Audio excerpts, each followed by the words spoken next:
Greetings, YouTube. You know, every time I do a hunt for 5-star Stark Spidey, someone comments, you should just save up like 10 crystals and then you're guaranteed to get them. And I'm like, dude, I saved up 23 once, 230,000 shards. And this was before a lot of the new champs were released, and I didn't get them. Not even close, not even once. I was 0 for 23 in that opening alone. And they're like, facts. So, Zeusdot, a really cool user who sent this over to me, wanted me to show the community, and I wanted to show the community, what kind of the current look of a 9 5-star opening looks like. And spoiler alert, there is no Stark Spidey in this. But what I do think is really cool about this opening is that you see just kind of how Kabam's drop rates can give you the spectrum of champs, from really bad kind of original champions to really great champions to amazing champions. And so if you want to wait and open 9 or open 10 and send them my way, I'm always a big fan of making these videos because it's more information to the community about kind of expected spectrums of drop rates. And of course it will vary, but I think this is a really good reflection of what you can get over the course of 9 to 10 crystals. So without further ado, you see these Super Mario question mark boxes that I love to show. I will reveal each champ and then talk about my reaction to them. So starting at the top left, we are going to reveal now that he got Rhino. Well, that's an OG 5-star. In fact, it is one of the most common 5-stars that you can get. This is not surprising. I do think every time you open 9 to 10, you are guaranteed to get, 1, 2, maybe even 3 OG 5-stars. I do think that the drop rates are not even for all champions, and that consistently you will see some of the older 5-stars still pop up the most. Some people might argue with me on that, but I really feel like over the course of my 3 years playing this, that is what I've seen, especially in the last 6 to 9 months. Okay, so the second 5-star that we're going to reveal is the second from the top right, and that is She-Hulk. Another champion that I pull so freaking often. I think I've double duped my She-Hulk now, and she's the only Hulk that really hasn't received any kind of buff, which makes me think Kabam is sexist. Kabam, come on. If you want She-Hulk to be an Alliance War attack for Season 5, make She-Hulk a lot better than she is. She should be on par with Hulk or with Red Hulk. But She-Hulk, of course, is not, and therefore she is not as good of a Hulk. So the third champion we're going to reveal is to the left of She-Hulk, and that is what I think is one of the most underrated champs in the game, and that is Loki. Now, this is a champ that is also available as a 6-star.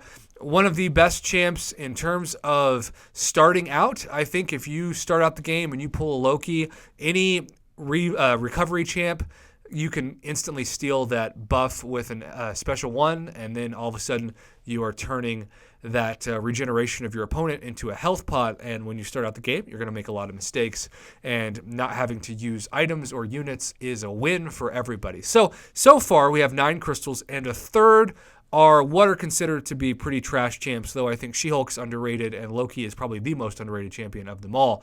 But regardless, objectively speaking, those are 3 champs that most people would not be excited to get.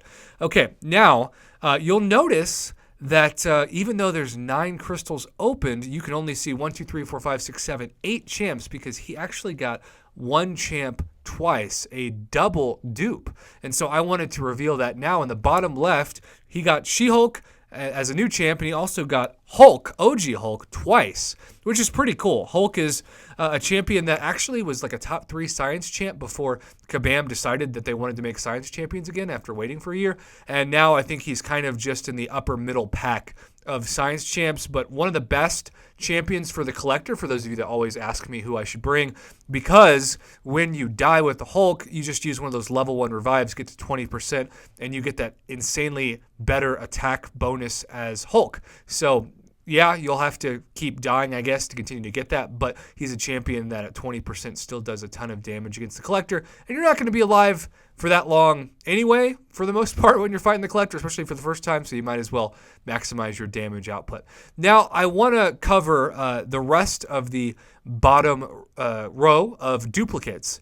So in the second duplicate to the right of the skill ISO, you see it's skill champ, right? And that skill champ is OG Black Panther. I love that champion. I think it's one of the few champions that I still enjoy attacking with, because stacking bleed and even matching him up with a synergy team of Civil War Civil War Black Panther, excuse me, you're going to get that added bleed damage, and that is fantastic. And then a dupe, and I don't know if it's a first-time dupe or not, but so pumped.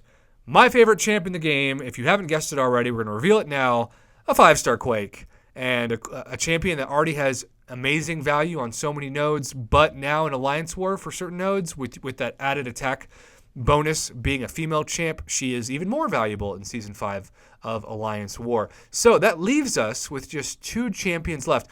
And objectively, if you had this opening, I think you would feel, I don't know, maybe slightly disappointed. I would rate this at maybe a C+ to B- opening right now. Certainly you've got the champs that no one thinks are that good with Rhino, She-Hulk, and Loki. Then you've got a very solid science champ twice in Hulk, very solid skill champ in Black Panther, and then Quake. But the remaining 2 champs are being revealed last for a reason. So the second champ on the left we're going to reveal now was the red-haired ginger goddess herself, Medusa. What a great first-time pull. And of course, if and when he can awaken her, whether that be with a natural duplicate or a gem, she will become even more insane. So that actually, I think, boosts the rating from like a B- to a B. And then the last champion in the top right, let's not wait any longer for those 6% of you that actually enjoyed listening to the commentary of this whole video. It is Blade, the man, the myth, the legend. Even as Alliance War is trying to silently nerf him by taking away his bleed damage, he is still someone that you want to take to the highest rank as soon as possible.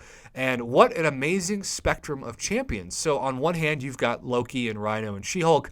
Then you've got some middle-tiered, upper-middle-tier champs in OG Hulk and OG Black Panther. Then you've got an upper-tier champ in Quake, and then even higher tiers in Medusa and Blade. So I think that's a really cool 9 to open. And then, of course, it's also cool that he got 1,100 or 11% of a 6-star crystal formed out of this as well. If you had saved him up before 6 stars, you would have lost all of those shards. And it does suck that you couldn't, of course, retroactively get 6-star shards from all the dupes that you got in the game as 5 stars before 6 stars were introduced. But that's kind of the cool thing about waiting to do this now, is that you do get the bonus 6-star shards when you duplicate champs. So I really enjoyed talking about this video, looking at the different champs that Zeusdot 1 got. Thank you so much, sir, for sending this my way. I really enjoy doing these videos and giving the community different ideas of drop rates and how these things can go. So if you want to save up a batch of 9 or 10 and send it over my way, I might make your batch into a future video to kind of get your account some exposure